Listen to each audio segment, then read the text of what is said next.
Recently, there's been an influx of Nepo baby and daddy's money accusations, and honestly, it makes me proud of myself. It means I made it. So today I thought I would go through all the careers I've ever had in my life and how much I made from them, and let you guys know how these careers brought me to where I am now. Just to start out, my parents are amazing because they didn't give me a single dime after I turned 16, and I genuinely think that's the reason I am so driven. So starting off, I lived in Idaho, and there's this weird law, or maybe it was illegal, I don't know. But I actually started working when I was 13. But basically, I was the tutor's assistant for disabled children. So I would just teach younger children the alphabet and colors. The hourly pay was $2.50. Then, because I lived in Idaho again, you can start working at the age of 14 in that state. I started my first real job at the YMCA. So I worked in the daycare and I absolutely loved it. I worked that job for 3 years and I still think about the kids that I worked with every single day. I also think about the diapers that I changed there. And from that, I got $7.15 an hour. I also worked that job while I was going to an international baccalaureate at high school. If you do the IB program, please back me up. I had 4 to 5 hours of homework a day. I would go to high school, go to my daycare job, stay up till midnight doing my homework, and then repeat the day all over again. Then I went to college, and I was a college tutor actually. I was paid $9.15 an hour from that job. My second year in college, I became a video editor for the school. It's the reason I learned so much about video editing, and I made $9.50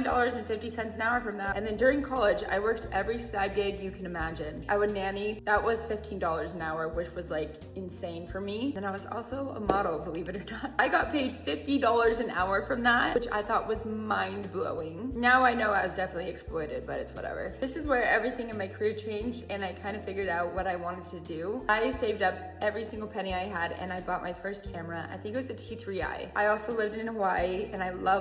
And that's when it hit me, I should be a wedding videographer. So I went to Craigslist and I put out a post that said, I will shoot your wedding for free. It still makes me tear up, but the first couple that I ever filmed their wedding was the sweetest couple ever, and they were so normal, which is so weird considering they found me through Craigslist. But I sent them their wedding video, and their email to me, I will never forget it, is all the validation I ever needed. And then I built up the courage to charge $500. And then the next year was $1,000, and then the next year was $2,000. And I was a wedding videographer for 8 years, and I loved it so much. That all brings us to this job. Always kind of had this as a side gig to whatever I've been doing. I cannot believe and could not be more grateful that I get to immerse every single thing that I love in this earth into one job. I love cats. I love interior decorating. I love fashion. I love cracking jokes. So yeah, I'm not a Nepo baby. I don't get any money from my parents. I think I just showed up over and over for things that I loved and cared about until it became a life.